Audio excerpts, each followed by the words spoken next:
Hello, I'm Gary Ford, Managing Director of Tiger Hobbies Limited, UK hobby imports and distributors, and welcome to Episode 3, the Battle of Leyte Gulf. In March of 1942, the US military were falling apart in the Philippines, as were the British in our stronghold of Singapore. The Japanese were running rampant over our Allied forces in the Southwest Pacific area, seemingly unstoppable.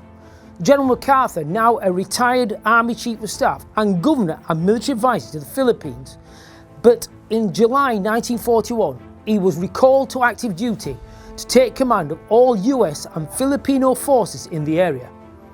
Within hours of the attack on Pearl Harbor, Japanese warplanes were bombing Manila and the massive bases at Clark Field. Within 24 hours of the attack on Pearl Harbor, Japanese troops were landing in the Philippines largely unopposed, and US forces moved to the Bataan Peninsula, where they would hold out until May 1942.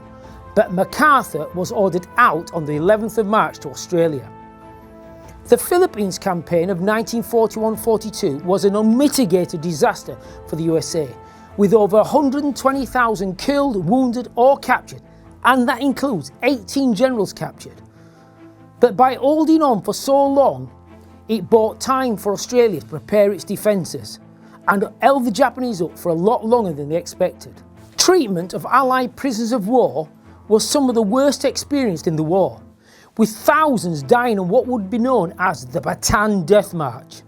After MacArthur's forces battling up the north coast of Papua New Guinea and the US Navy smashing the Japanese naval power in the Great Marianas Turkey Shoot, the next major step was the retaking of the Philippines and MacArthur's promise, "I shall return." The target for this would be one of the largest islands of the Central Pacific archipelago, the island of Leyte, and its eastern coastline providing ideal landing beaches. Leyte would then provide a massive jumping off point for the main invasion of Luzon, the northern main Philippine island, in early 1945.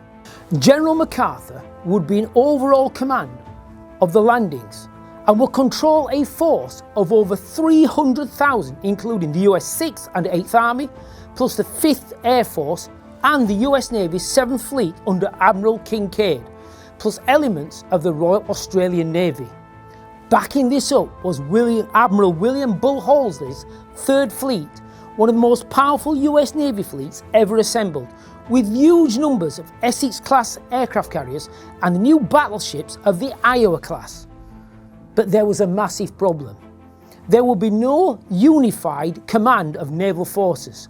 7th Fleet would be under MacArthur's Southwest Pacific area, and the 3rd Fleet would be under Nimitz' Central Pacific area. This would lead to poor comms and almost total disaster for the Allied forces during the coming battle. After the battles in the Marianas, the Japanese kind of knew the Americans would go for the Philippines, so made a series of victory plans called Shogo to counter the Allies. The Japanese plan was to have 3 naval forces, central and southern, coming from Borneo, and a northern carrier force coming down from the north as a decoy to draw the US 3rd Fleet away from the Philippines so the surface force could attack the Allied landing beaches. The Allied landing force took a number of islands by using US Army Rangers prior to the main landings to erect navigation lights to guide the transports onto the beaches. By the 20th of October 1944, the main landing started after a period of heavy naval gunfire. The men of the 6th Army met little resistance. In fact, only the 24th Division met any real determined resistance by the Japanese, and by early afternoon on the 20th had secured a large enough beachhead to bring ashore heavy equipment. At 13:30, a landing craft dropped its ramp and out came General Douglas MacArthur announcing, "Peoples of the Philippines, I have returned by the grace of Almighty God. Our forces stand again on Philippine soil." The US Army had totally secured the beaches and the high grounds looking down on the landing beaches for just 49 killed and 192 wounded. The Allies made good progress, taking the provincial capital by the 21st of October 1944, and by the 23rd, MacArthur restored civil government to the Leyte. But about this time, the Japanese Navy would make its move, resulting in the largest naval battle in modern history and close to disaster for the Allies. The Central Force would try to bust through the San Bernardino Strait north of Leyte, and the Southern Force would try to bust through the Surigao Straits just to the south of Leyte and smash the Allied landing force. To do this, they need to draw away the massive US 3rd Fleet under Halsey. No one's going to fall for that old chestnut, are they? Especially one of the most respected Allied naval commanders, William Bull Halsey. That's exactly what's going to happen. Admiral Halsey had weakened his carrier groups led by Admiral Mitchell by sending 2 of his groups to the rear to restock and rearm after raids on the Philippines and Formosa. By the 23rd of October 1944, the massive Japanese Central Force had left Borneo, with the Southern Force and the Central Force passing Palawan Island to the west, with over 30 warships, including 4 huge battleships, including the super battleships Yamato and Musashi. Bad luck for the Japanese.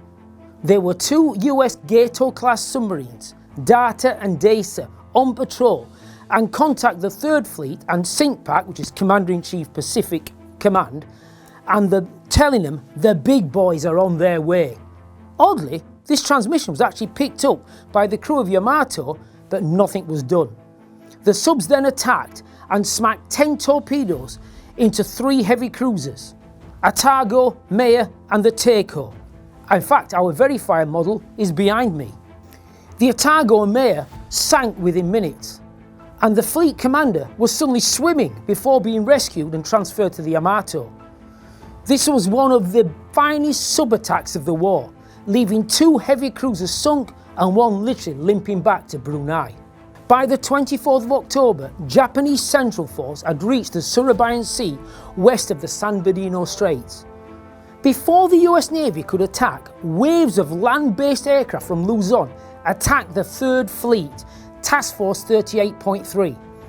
But F-6F Hellcats tore into them, including Commander McCampbell from our last Pacific video, who destroyed 9 aircraft in just 1 sortie. But 1 Japanese DY-43 Judy aircraft managed to get through the defences and hit the light carrier Princeton with a 250-kilogram bomb hitting loaded aircraft in the hangars. As the fire raged, the light cruiser USS Birmingham pulled alongside to assist when a huge explosion ripped through the Princeton, killing almost 250 and wounding 400 on the decks of the Birmingham, and soon sinking the Princeton itself. Meanwhile, the fleet carriers of Task Force 38 launched vast amounts of aircraft to attack the Japanese Central Force found in the Suribayan Sea. Hellcats using their 50 cal sprayed the decks of Japanese warships, followed by Helldivers pounding them with armoured-piercing bombs, and TBM Avengers hitting them with torpedoes. The Japanese were firing their main 18 and 15 and 14-inch guns, basically shotgun shells, into the formation of US aircraft. Effective, but bloody scary. Attention was on the Musashi. In fact, again, one of our verifier kits can be seen behind me and with me today, which was hit by 10 bombs from Helldivers and soon started to list and slow down. Then she was hit by more Helldivers and Avengers. This massive 75,000-ton plus ship or monster could take no more. 17 torpedoes and 19 bombs send the Musashi down. Admiral Karuta turned the force around to keep away from the aircraft. Halsey thought, the threat's gone, I can now deal with the Japanese carrier force in the north. We shall now look at communication problems, and Halsey basically screws up. Before the Japanese Central Force and Southern Force had been detected, Halsey and his staff came up with a plan to protect the San Bernardino Straits and the northern flank of the landing areas, leaving 7th Fleet to look after the southern flank. The plan was the formation of Task Force 34, consisting of the new fast battleships of the Iowa plus 2 carrier groups. And on the 24th of October 1944, Halsey sent a vague signal copied to Chief of Naval Staff Admiral King and SNCO Admiral Nimitz but not the 7th Fleet Commander, Admiral Kinkaid. But like all admirals, get their comms section to pick up all traffic, so Kinkaid was now in possession of the signal, but thought the signal stated in present tense, Task Force 34 formed and in the San Bernardino Straits, not the past tense as the signal status to be formed.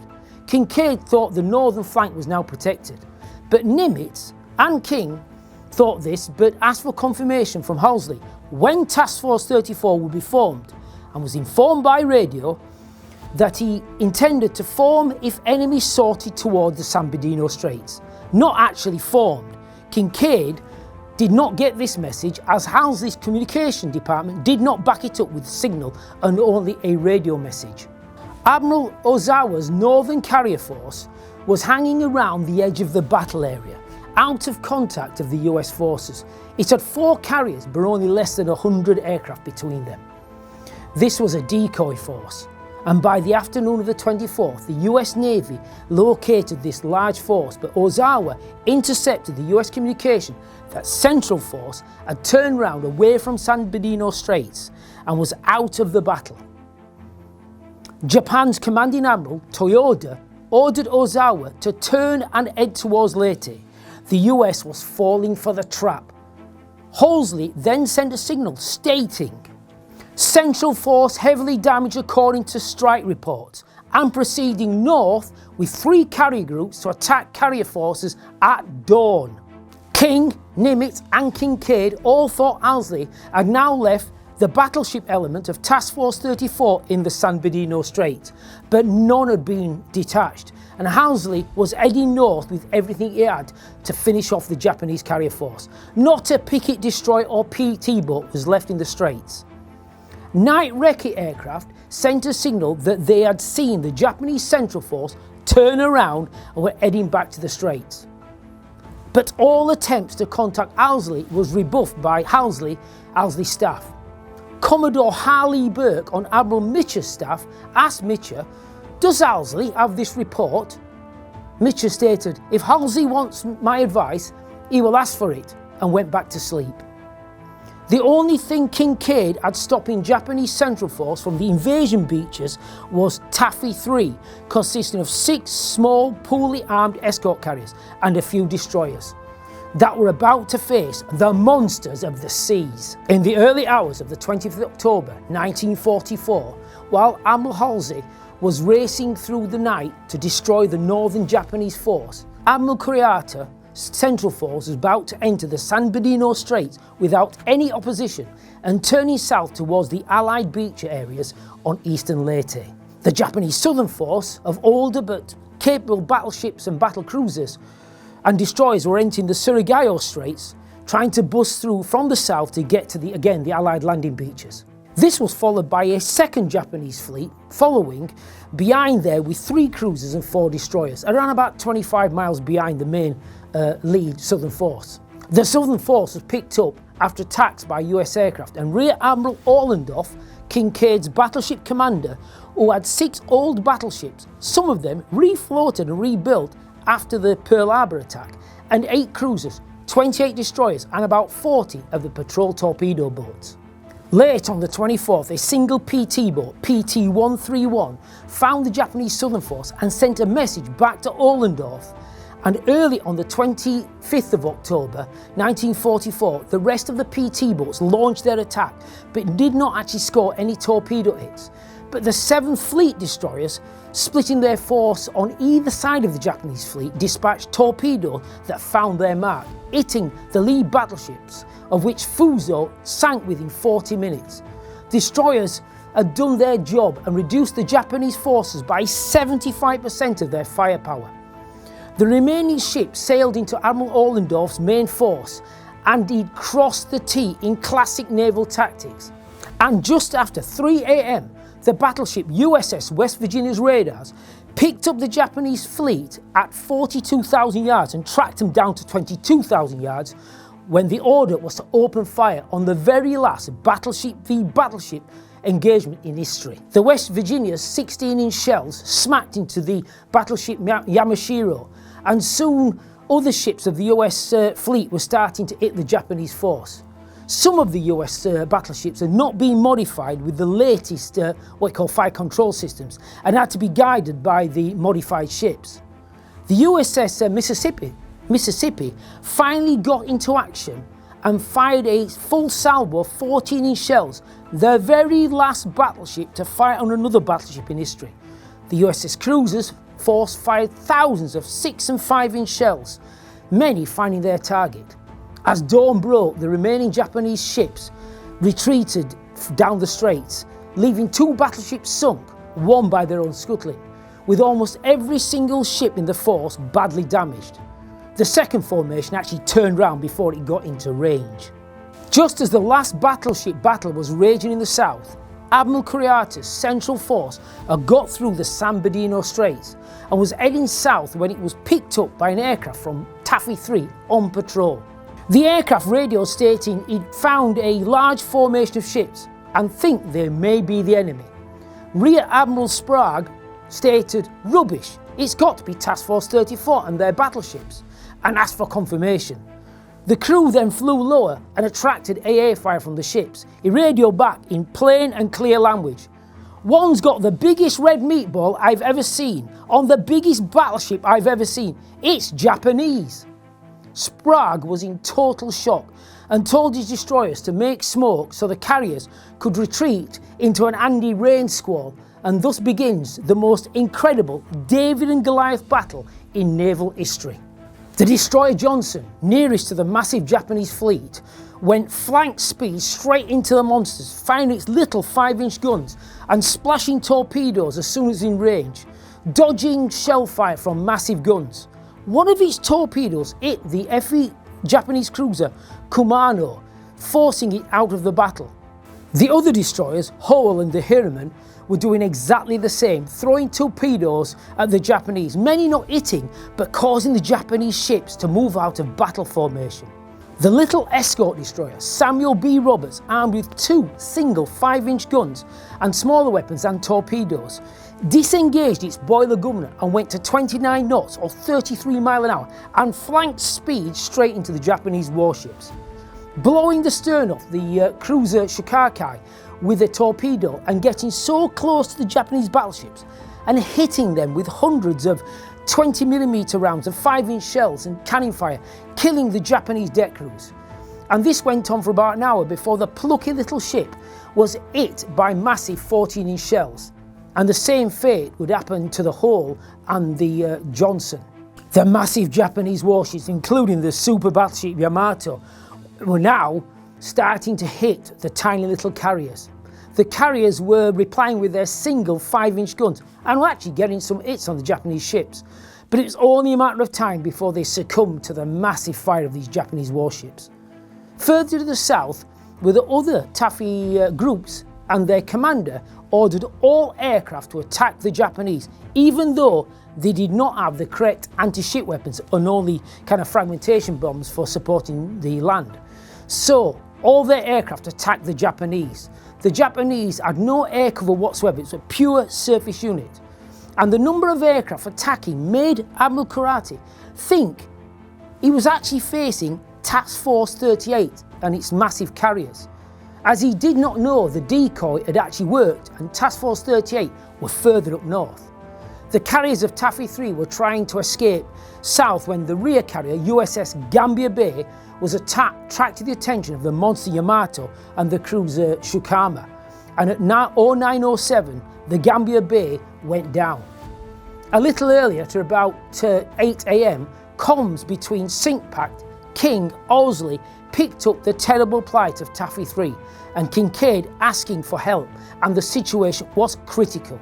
Lucky for the US Navy, Admiral Kurata did not realise between his fleet and the Leyte landing force was just a weak little Taffy 3 and pulled back through the San Bernardino Straits to save the fleet. Just as the battle was coming to an end for Taffy 3, one of the carriers, USS St. Lo, was hit at the stern by a Japanese aircraft, exploding quickly, sending the light carrier down. What the US Navy had seen was one of the first organised kamikaze attacks of the war. It would set the trend for the rest of the conflict. At the same time, as the battle for the Sargasso Straits was going on, and Taffy 3 fighting for its life, further up north, drawn away by the Japanese decoy plan, Halsey's 3rd Fleet, with Mitchell's Task Force 38, were there to hit the Japanese carrier force. At about 02:30 early on the 25th of October 1944, Halsey sent his fast battleships forward to engage the Japanese, and Mitchell's aircraft would then hit the Japanese at dawn after gunfire from US battleships. The Japanese struck first, sending what few aircraft they'd got at dawn, only to be absolutely smacked by F-6F Hellcats.